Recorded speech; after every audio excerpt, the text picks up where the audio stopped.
They hid their daughter's body in their family restaurant. On January 2017, 5-year-old Ashley Zhao was beaten to death by her mother, 30-year-old Ming Ming. Ming Ming then reported Ashley missing and said that she went to take a nap in the family restaurant's back room, and when she came to check up on her that night, she was gone. But after police investigated, they found that no one saw Ashley leave the restaurant. The next day, police found Ashley's body lifeless in the family restaurant's back room. After interviewing Ashley's parents, Ming Ming admitted to hitting her daughter repeatedly in the head, and then she passed away. Apparently, she did this because Ashley was having accidents. After the beating, Ashley's father noticed that she was gasping for air and green fluid was coming out of her mouth, and then she stopped breathing. Ming Ming then ordered her husband to hide their daughter's body in the backroom restaurant. The couple basically carried on with the restaurant's hours of operation while their daughter laid lifeless in the back room. Ashley's father pleaded guilty and received 12 years in prison, and Ming Ming was sentenced to 22 years in prison.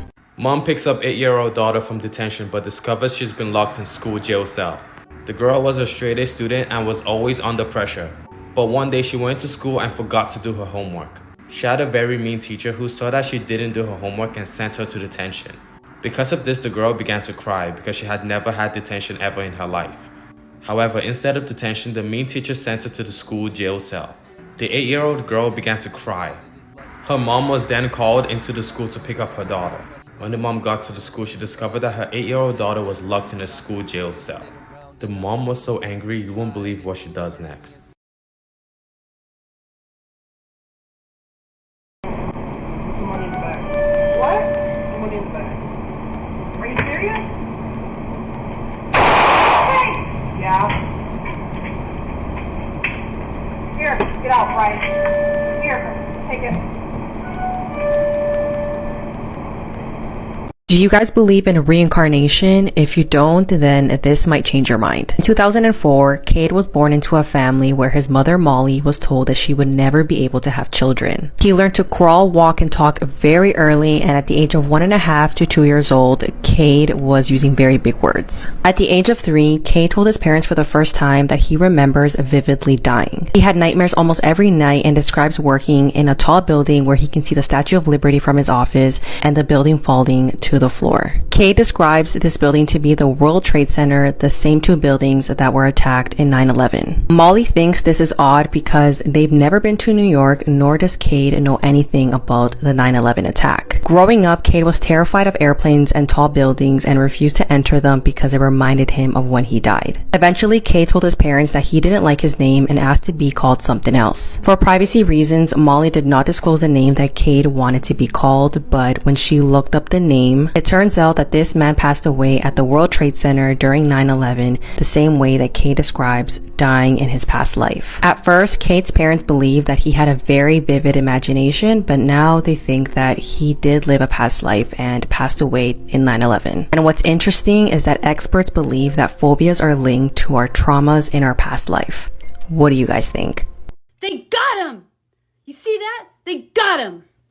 Just today, authorities confirmed the Shreveport, Louisiana Police Department arrested 18-year-old Juan Carlos Garcia Rodriguez, who is awaiting to be extradited back to Texas. Of course, as we know, this is the man that was named yesterday in their press conference as being a person of interest in the Maria Gonzalez murder from a few days ago.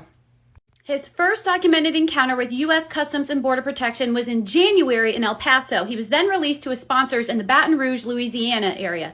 Berger said the department has been unable to make contact with his sponsors. And police couldn't say whether Garcia Rodriguez and the victim knew each other, but the chief added that they lived close in proximity. This case literally kept me up last night because I was so worried that this guy was going to get away and that there wouldn't be any justice for this family and this little girl. But you know what? Bad boys, what you gonna do? What you gonna do when they come for you? They got you, Juan. They freaking got you. This girl was unalived because of someone's lie. Hi, my name is Ethan, and trigger warning, this is a dark case. 17-year-old Kirsten Patterson was unalived on the night of New Year's Eve, going into 2020.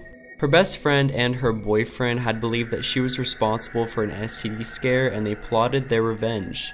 One night, her friend on the left in this picture had picked up Kirsten, and in the backseat was her boyfriend. He was hiding under a blanket in the back seat, so Kirsten didn't notice him, but when the time was right, he pulled the trigger and unalived her. Her cousin actually reached out to me and she stated she was unalived by her best friend and her best friend's boyfriend over STDs. In court, the boyfriend confesses to actually being born with it, so she was murdered over lies.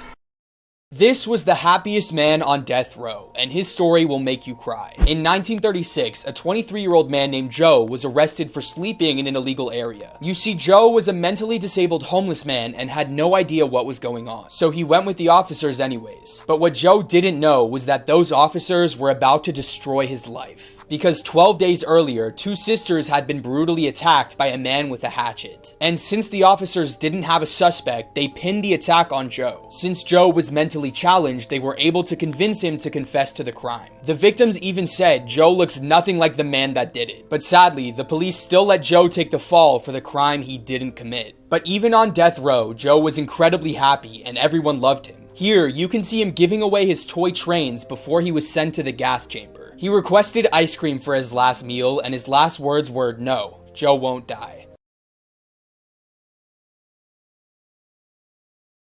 Okay, folks, as just watching Fox News, police have now issued a warning that everyone in Idaho, Moscow should travel in groups and be aware of their surroundings.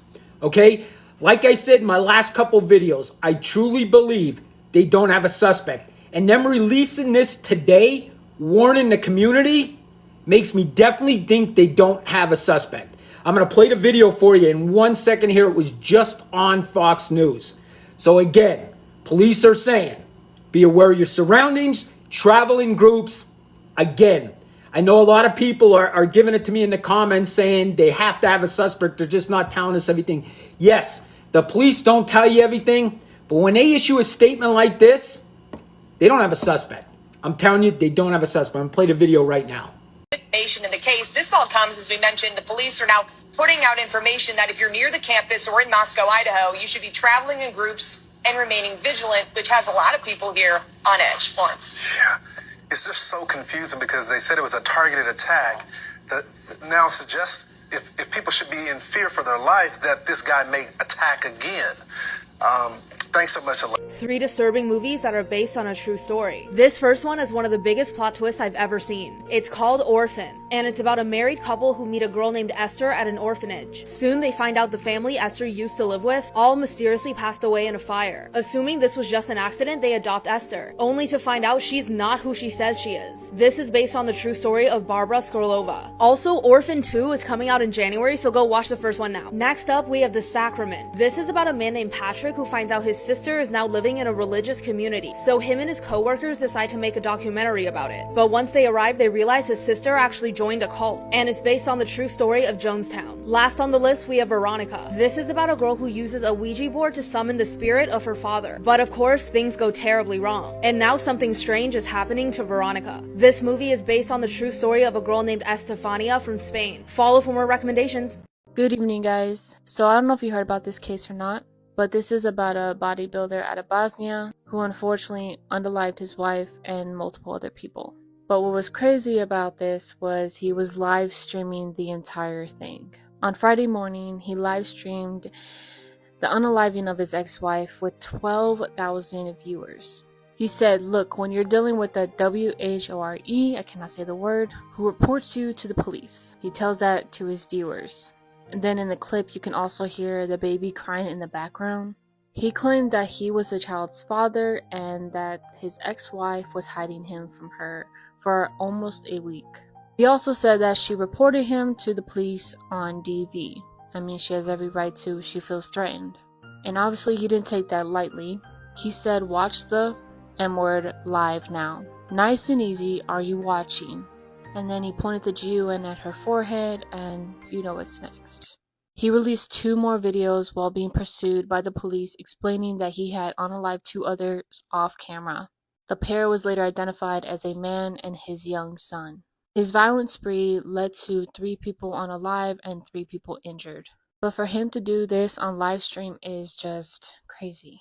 And if you're wondering if the baby is okay, yes, she's okay. But because of him, she will no longer grow up with a biological mother or a father. So you may have seen this image floating around the internet today, because this image, which was recently released, was taken before Emma Brown, featured below, took a gun and turned it on her father and then herself.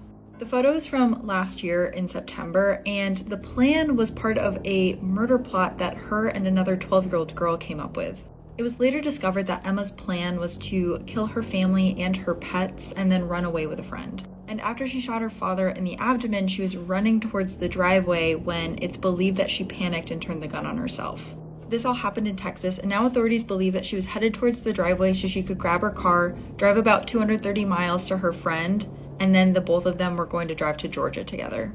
It's also now believed that Emma didn't come up with this plan herself. It was actually planned by the friend, but they're not releasing the friend's name, and it's not clear how Emma and her met. It's a little implied that cops are blaming social media for this.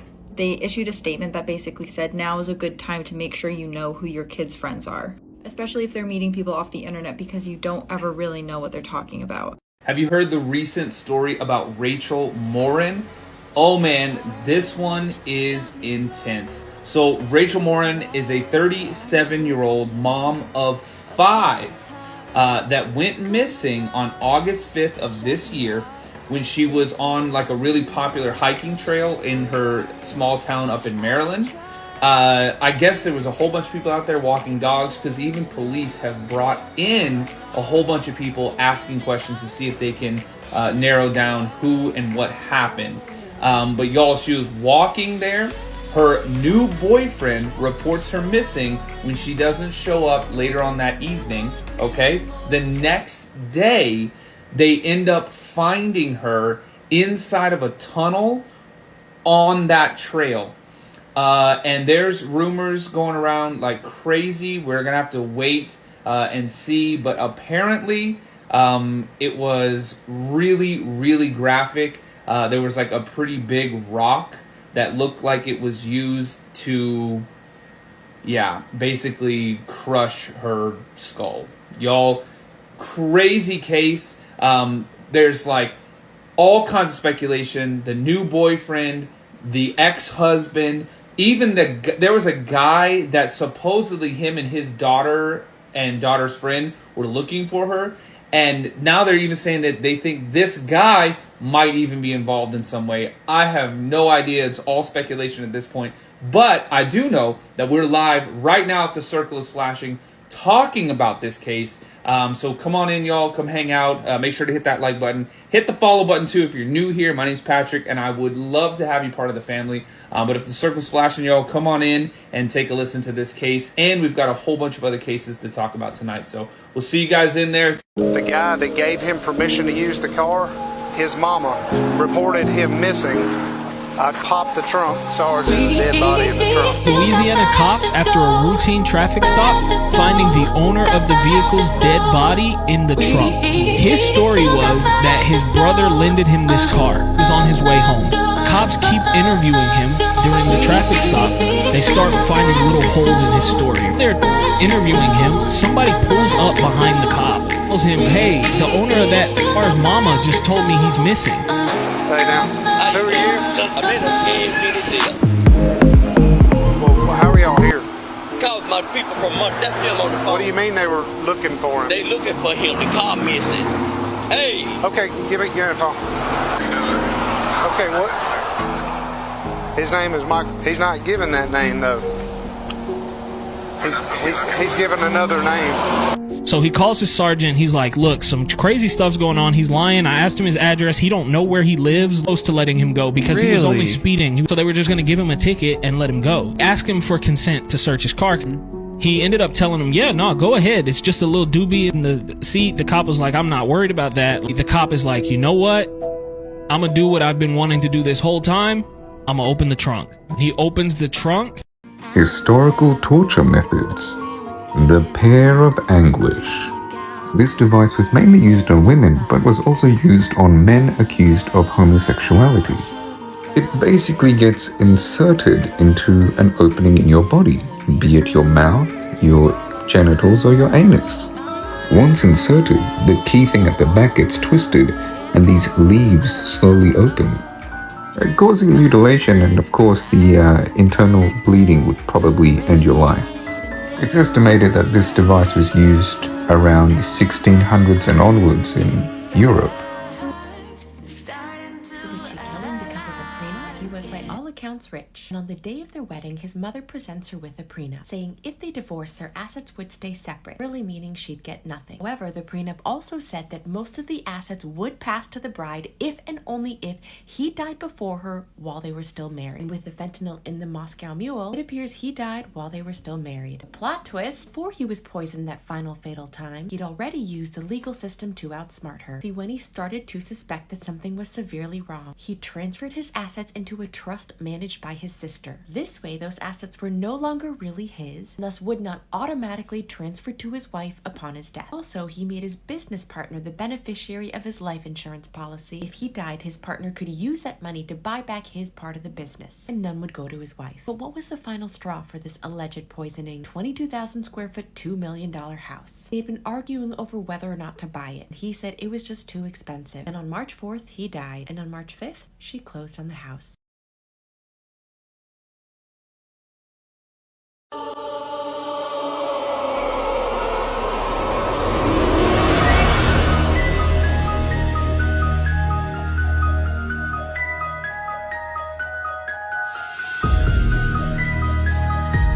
The strangest last meal request on death row.